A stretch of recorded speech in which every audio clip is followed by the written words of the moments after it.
Ladies and gents, welcome to my first episode back for a Thompsin and Other Disappointments since going away on holiday 3 times. Get me. Went camping last month. Sounds impressive, doesn't it? Until I actually peel back what's really gone on. Went camping last month in gale force winds. That was fun. And then we went to stay for a week with some friends in Warrington, which I think I mentioned in the very brief moment that I was back. Did a podcast for you. So that was fun. And then just last week, we went on a proper holiday, as it were. Yeah, a proper one. I mean, it wasn't a proper holiday. It wasn't exotic. There were no international flights involved, that sort of thing. Like, it was a week away. It was staying in accommodation. Well, I don't know. It was a, caravan park. Somewhere in the Isle of Wight. So, it was nice. It was nice-ish. Not so much a holiday as a financial tornado tearing its way through my wallet. But it's fine. It's fine. Somehow I will recover. We got through the remortgage. For better or worse. By hook or by crook.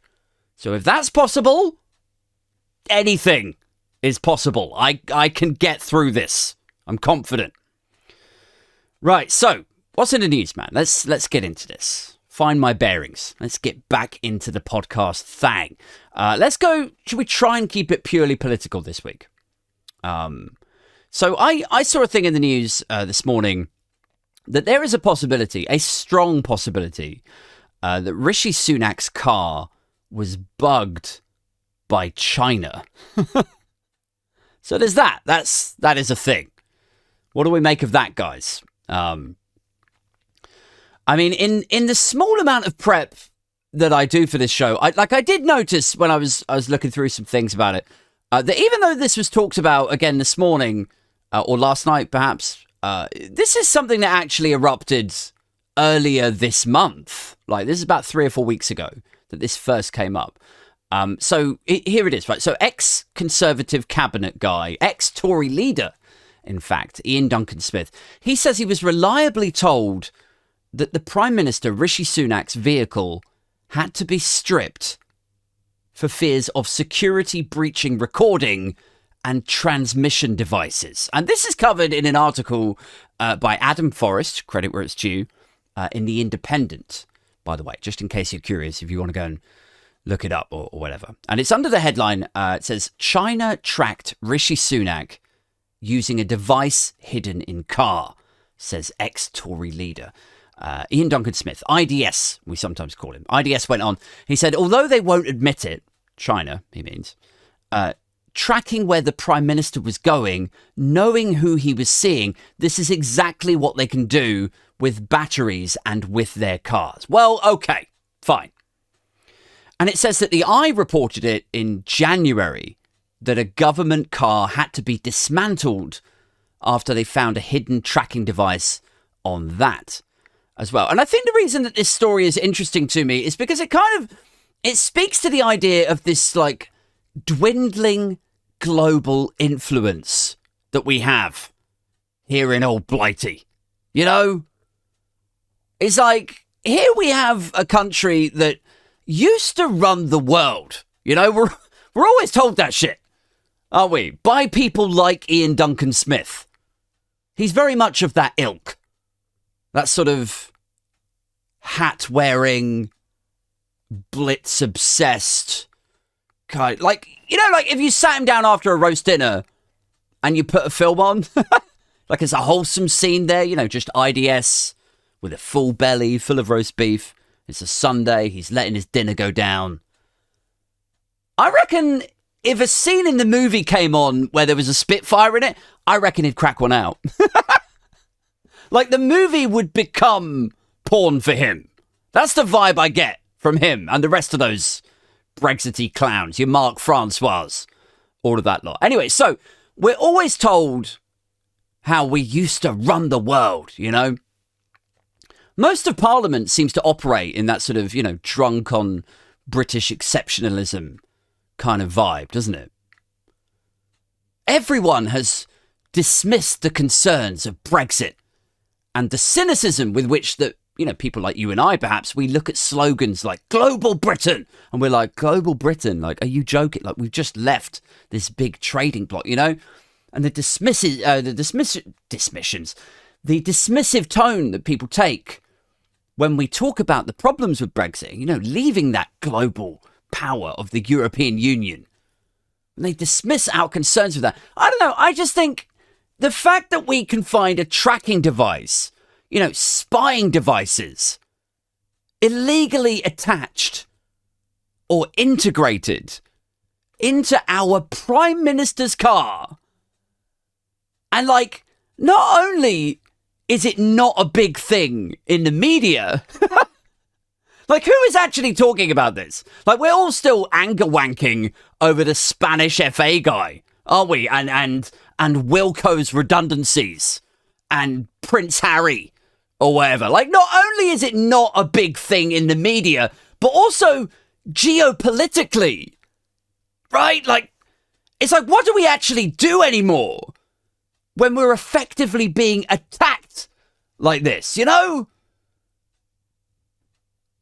it's not just a Brexit thing, did we go to war with Russia when Russia murdered Litvinyenko in a Piccadilly sushi place?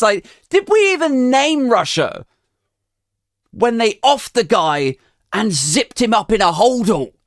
We didn't even say, oh, that was Russia. They did. No, God, no. We just brushed it under the carpet and pretended that our own spy was into self-asphyxiation or some shit, what did we do when they tried to murder the Skripals? What happened then? I mean, you can say it was a major diplomatic incident if you like, and I can remember a few details offhand. I think it probably started and stopped, though, at, sending a few embassy staff home or whatever. That's basically what happened, isn't it? And then, what did Theresa May? She did her, her very cross headmistress thing for a few days afterwards. That was it, though, wasn't it? She stood up behind a podium. She was like, we know what you're up to, and we are watching you. It was something like that, right? But did we go to war? No. Did we really treat it seriously? Absolutely not. And now we have this latest incident. Adversarial states installing spying devices into our Prime Minister's car. And we're not even doing anything? We're not even going to talk about it?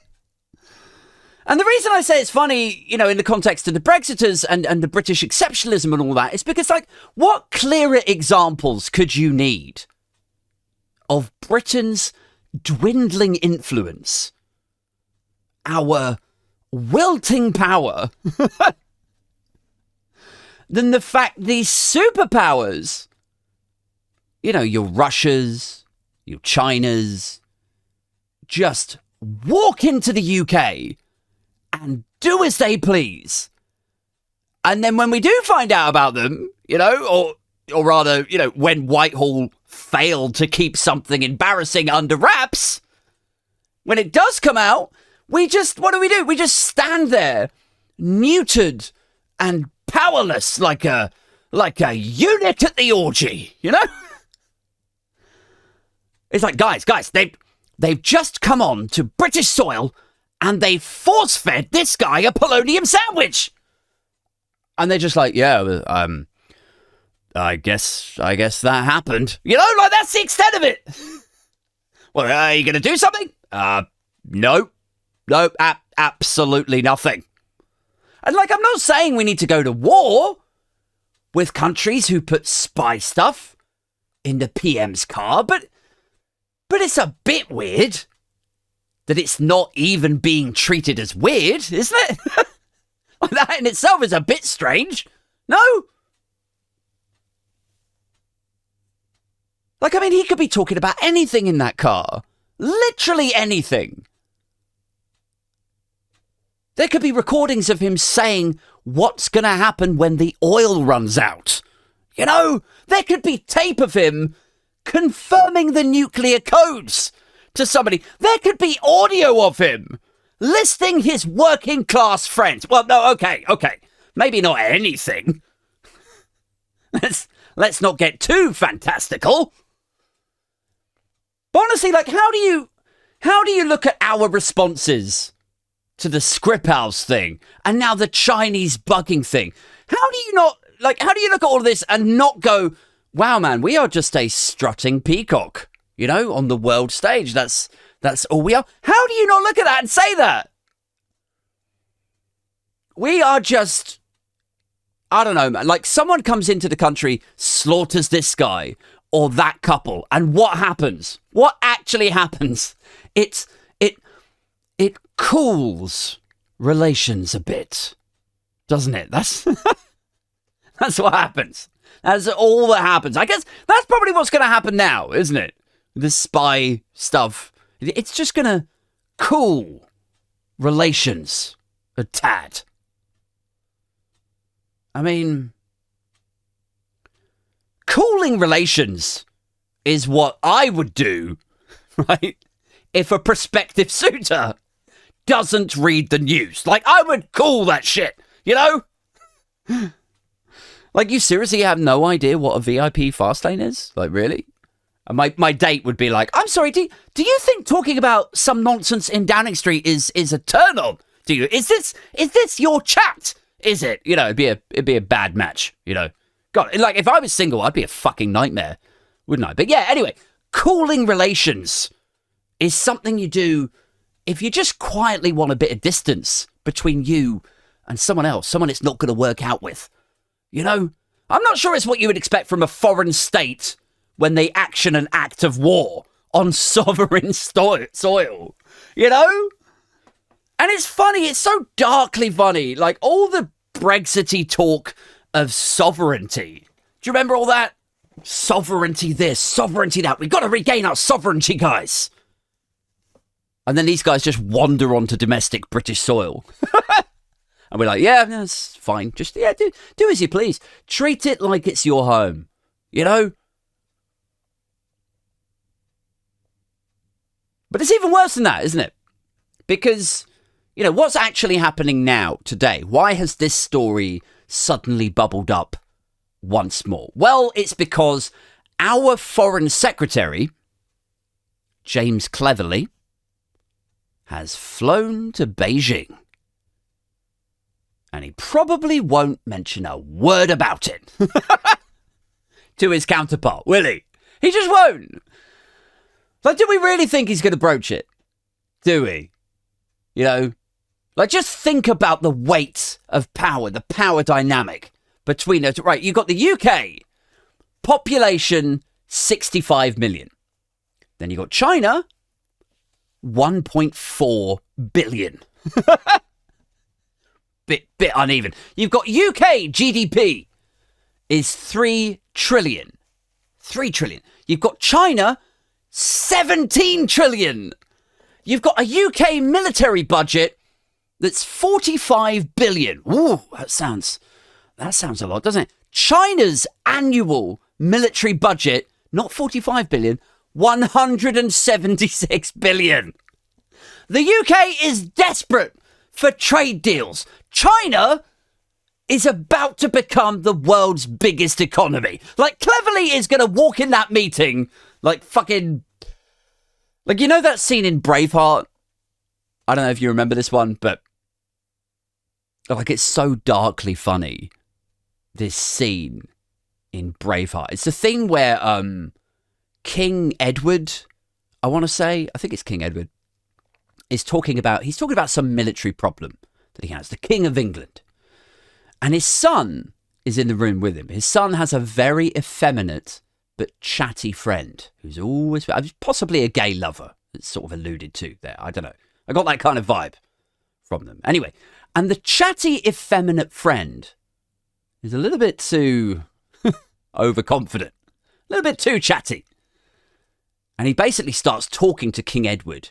Like, he's like, well, you should do this, or maybe we could do that, and he's like, he thinks he's on a conversational playing field level with this king. And then the king just sort of like calmly, like you could tell he's not really, like the king just asked him a question.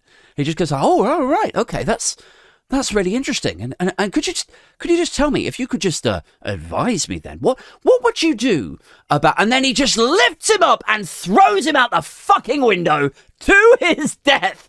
That is the dynamic of Cleverly in a room with China right now. We are not in the driving seat. We are not on a level conversational playing field. We're just not. However much these weird blitzy bellends think we're in some Britannia rules the waves movie, you know, with a pot-bellied IDS wanking over the Spitfire scene. Like, it's just not the case, I'm afraid. That is not the reality that we inhabit, dear listeners. We are very much a tiny little island of expiring relevance. We are a bit part extra in a movie about China and Russia and India and the US. Like, this is the cruel irony, really, of all of this, is that it's the people who cling on to this idea of, you know, rule Britannia and Churchill and all that. They can't help but propel the tadpoles into the threads of their boxers at the thought of a titan, world power Britain running and ruling the world, you know, and yet it is their pet projects and total incompetence that is seeing the precise opposite of that shit from happening. You know, thanks to their projects, we are now a dwindling influence. And the longer we take to reverse this, the worse the damage is going to be. It's like Tony Blair said, like in that interview. I think I've quoted him before on the podcast, but he said in this interview, he was like, you know, we have a choice of where we want to be in this world. And that choice is to either be part of a geopolitical bloc that has power and influence through military and trade, or as a standalone island that gets pushed around by the geopolitical blocks. Like, it really is that simple. We can either rejoin or very, very closely align with the EU, or we can remove ourselves from the table entirely and have none of that unity and strength, you know, and then have to deal with the consequences of going it alone, cut adrift. And the consequences of that will inevitably be that we become about as influential and powerful as what? As a dainty 19-year-old boy who's getting butt-fucked and passed around the prison wing by all the different prison gangs. Like, I'm sorry if that sounds harsh. I'm sorry. But veteran listeners will know. Like, this is a show about disappointment and ranting and uncomfortably vivid metaphor. That is the USB here. But that is where Britain is headed. We are currently on a geopolitical trajectory that will see us welcomed into D-Wing by 4 bloated, angry prison gangs. And each one of them will be looking at us like a piece of meat they can't wait to push around and have their way with. That is where we're on course to. Anyway, what else is going on? Let's take a look, shall we? So, here is another story that I thought was maybe worth a mention. Sky News are running a thing about artificial intelligence and musicians. It says, ministers told to sit up and take notice over concerns about AI being trained on artists' work. And for those of you who maybe aren't quite, you know, so familiar, there is a new, like, as in the last year or so, maybe 2 years, there's a new way of producing music. And it's gotten quite popular among some corners, like in the internet and stuff. It hasn't truly gone mainstream yet, but it will do. But it doesn't come without concerns and potential downsides, this new way of producing music. So, I'll start from the top, right? Artificial intelligence. Everyone knows broadly what this is. We ask ChatGPT questions. It sends us back answers. We ask it to write an essay. It sends us a 25-paragraph piece that's almost indistinguishable from a person's actual writing, right? Equally, we upload images and videos, and we have trained these apps to track our movements, our eyes, where they're moving. It's AI, right? It's working these things out for us. It's making our lives easier, in theory, But obviously there's concerns with each of these areas. Because the idea is that, by it writing an essay, arguably you are no longer doing the work, right? And maybe if enough of you can do that, maybe you don't actually kind of need a teacher anymore, I guess. And maybe if you can upload a video of someone and turn their face into a devil or a dancing banana or something. Like if you needed to do that for an advert, you could just get an Adobe add-on to do that for you now. Like you'd need fewer graphic designers and fewer After Effects editors and so on. And so there's this hit to the employment sector that's coming.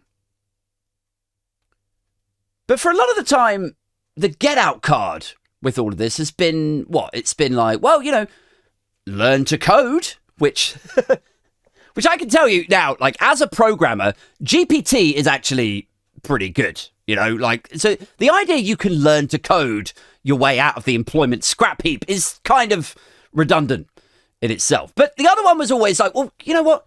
People will just have to be more creative, won't they?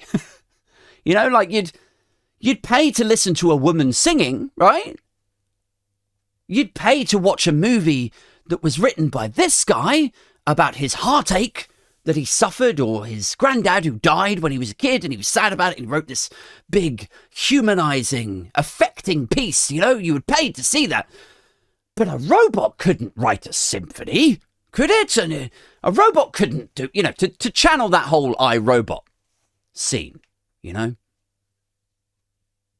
But actually now, as of like the last 12 months, we are in this era of Python programmers and, developed applications and just web interfaces.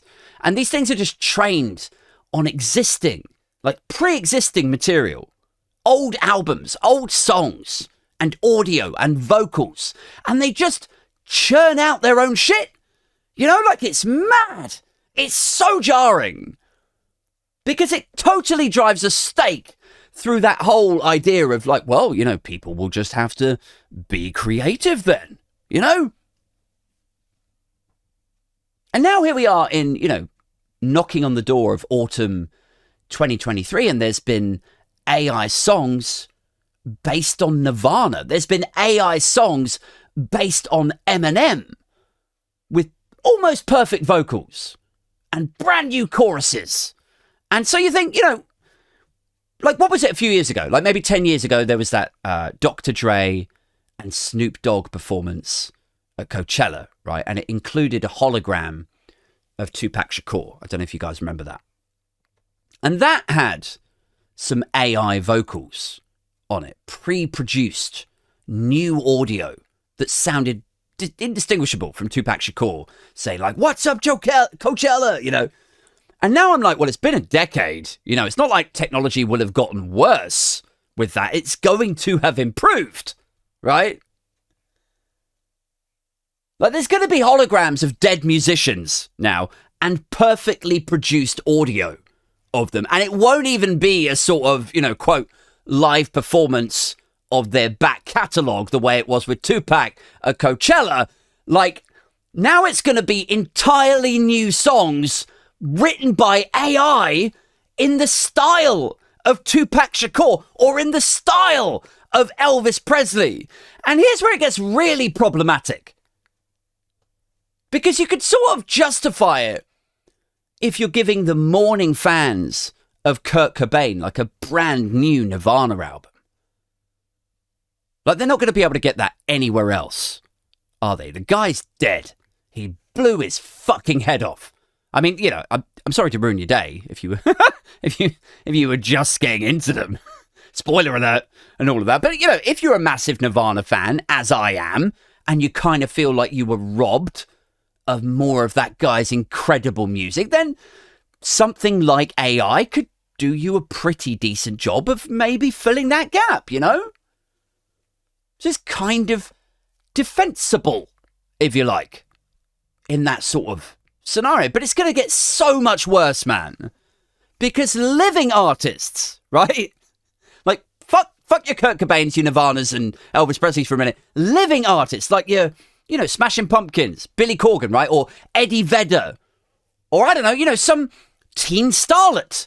Whoever the new 17-year-old Mickey Mouse pre-drug habit pop star chick whose fans cannot wait for her next album is. Whoever that is right now, she's going to get mauled by AI. Gone are the days where Britney Spears would bring out an album and then her fans would wait 2 years or something for the follow-up. Now they're just going to go, oh, well, it's just taking too long, man. You're going to go on AI for $2.com, have your own Britney album in 3 hours. It's insane. And I wish I could say I wouldn't be a part of it, but honestly, fans of bands and real music, quote unquote real music. I know I sound like a pretentious fuck when I say stuff like that, but just, you know me by now. Fans of real music are going to be just as bad. I know I will be, because we're going to be like, hey, Pearl Jam, guys, I mean, I really do love you, and I've got all of your albums, but frankly, Eddie's voice is getting a little bit crackly nowadays, And you take fucking 7 years in between the albums now. So I hope you don't mind, but I'm just going to pay Warner Universal, or whoever the fucking label is, I'm just going to pay them $9, and I'm going to get a perfectly written, equally catchy classic. And because the labels have the artists over a barrel anyway, I wonder how many of the bands would be actually able to stand up to the labels, Are they going to have any bargaining power at all? They're going to have less bargaining power than James Cleverly in China today. We've already seen, here's the thing, right? We've already seen the Motion Picture Artists of America Union, or whatever they're called. We've seen them try to push back against the studios, right? The movie studios doing something very similar with actors. I did an episode about this a few weeks ago. The movie studios are like, well, hey, oi, actor matey, oi, just sign here. This is your new contract. And the actors are like, oh, well, okay, well, what does it say that's different? And the studios are like, well, it says that we film you on screen once, we pay you $300, and then we can use your face in whatever the fuck we like forevermore. It says what? I'm not signing that. It's going to be like that. But with music, isn't it? It's going to be like, hey, new up-and-coming K-pop group, sign here. You could be famous. And the kids are going to be like, well, what does it say? It says that you all sing 10 songs solo into this machine over here, and then we could use your voice in the AI modeling, and then we'll pay you $300. Oh, and we could use your faces and voices to sell T-shirts and backpacks for the next 5 to 10 years. And they're just going to be like, well, I guess it's better than not being famous, at all. At least this way I'm famous and I have $300. Established artists are going to have to compete with AI versions of themselves. Classic Rolling Stone albums versus their new fucking nonsense. Who is seriously looking forward to the new Elton John album? Is it going to have an I'm Still Standing on there? Is it going to have a Tiny Dancer? No, of course not. How is Elton John going to compete with whatever his new album is with an instant classic based on his classic material? He's just not going to be able to compete with that. So established artists are going to get screwed. New artists are going to get mauled in their contracts. And anyway, look, this piece on Sky News is sort of drawing attention to that. It's covering the Culture Select Committee, which has said the UK government needs to sit up and take notice. It says the committee chair, Dame Caroline Dinenage, probably not pronouncing that correctly. Dame Caroline, we'll call her Dame Caroline. Dame Kaz. She said the government must now start to rebuild trust by showing that it really understands where the creative industries are coming from and develop a copyright and regulatory regime that protects them properly as AI continues to disrupt traditional cultural production. So, like, what do you guys think, dear listeners? Because I'm going to be honest, like, I don't know if the government are best placed to regulate on this. I think it's sort of, like, aspirational of Dame Kaz to hope, to ask nicely that the government sit up and take notice of the creative industries. You know? Like, do we really think the Tories are going to give a hoot about the creative types? This is a government, or rather, this is a party, even, who were warned, like, how many times about the decimating impact on the music industry here, on the live industry, that would happen, like, if we exited the EU. But they pressed on anyway. They mocked and ridiculed anyone that suggested that once we left the EU that there would be some sort of reprimand or it would be to our detriment, you know? This is the party who dragged their feet, kicking and screaming, when theatres and labels and venues, everyone begged them to help sustain them through the pandemic. You know? I don't know, man. I just cannot imagine the Tories giving a King's Cross fuck about what happens to artists as a result of AI. In fact, if anything, I think the fucking Silicon Valley Sunaks over here would absolutely side with the big tech enterprise of it all, you know?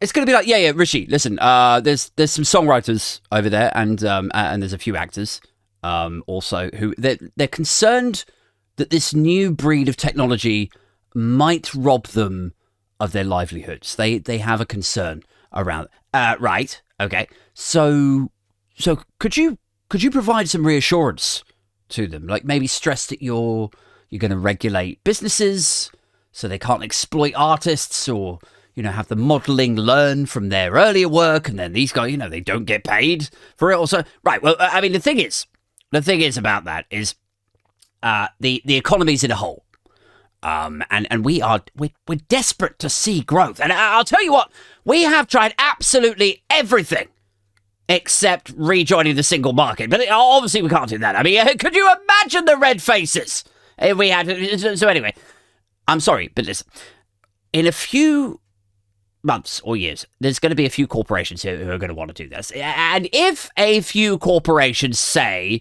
that they can save money and increase profits, pay a few quid more in tax and contribute to growth, then I'm going to have to let them do that. You fucking what, Prime Minister? Yeah, I wish I could do more, but honestly, my hands are tied. Your hands are tied? You're the fucking Prime Minister, you daft cunt. Well, yes, but of what? You know, I mean, you said it yourself. We're a strutting peacock. We're what was it again that you said earlier? We're a dainty, effeminate 19-year-old boy getting butt-fucked and passed around the prison wing. Right, but I mean, aren't you worried that you're going to piss off the theatrical and, like, you know, artistic community? Like, I mean, you pissed off the environmentalists and they covered your house in black. Like, you're down in the polls. You really want to alienate more of your own citizens, really? Oh, don't be ridiculous. I am quite capable of defending myself and my house. I've got some of the finest military minds in the world behind me. Isn't that right, lads? Isn't that right? Ian, oh, for God's sake, Ian, put the hat away, turn the telly off, and stop wanking. Guys, that's it. I'm out. That's all I've got time for tonight. I hope you have enjoyed this podcast, as indeed I hope you've enjoyed all of the other ones. Please do consider grabbing a ticket for my live show.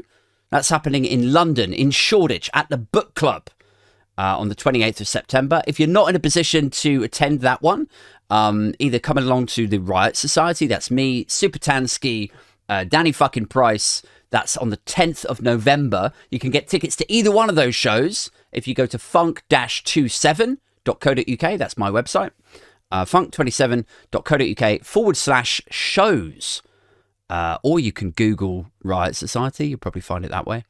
Or, you know what, if you can't go to either of those shows, jump on the Patreon. Super cheap, starts at £3 a month. It's patreon.com/Aid Thompson.